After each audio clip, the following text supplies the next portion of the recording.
Hello and welcome. My name is Carsten Lützen. I'm a Scrum Master and Agile Coach.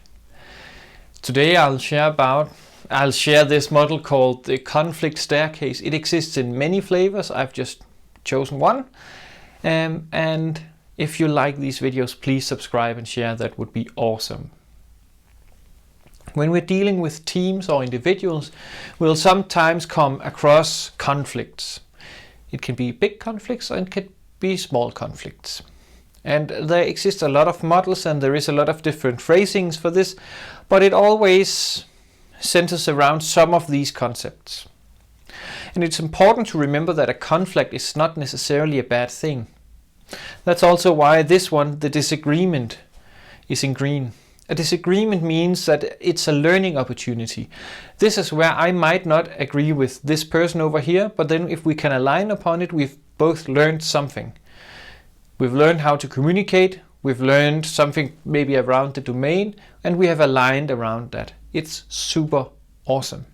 And this is where we want to be. And this is not a bad place to be. This is learning, this is development.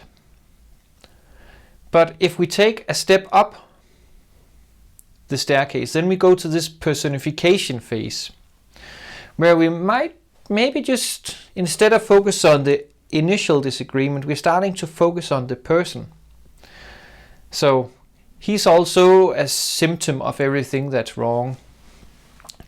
And then escalation. So maybe the problem is not confined to this. Maybe I actually also think this is the problem if we take the next step.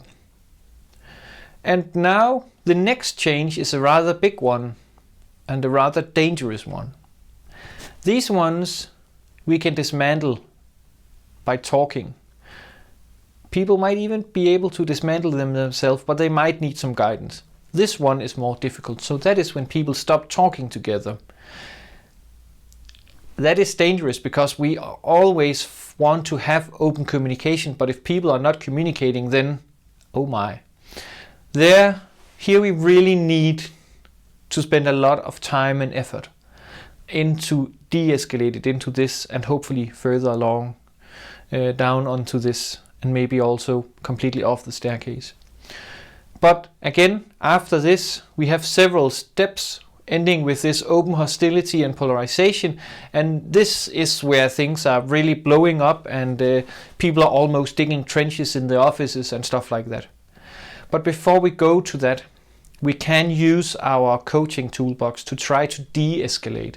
Solution-focused coaching, for once, is a quite good way to have to create some things that we can work on to de-escalate this. But again, just having a model and trying to get people to talk about where do they see themselves, and then having this common language, that is at least the first step to de-escalating a conflict. And I'm hoping that you will share some of the tools and tips you use when dealing with conflicts in teams. And as always, comments, questions, ideas and feedback are more than welcome. Have a nice day.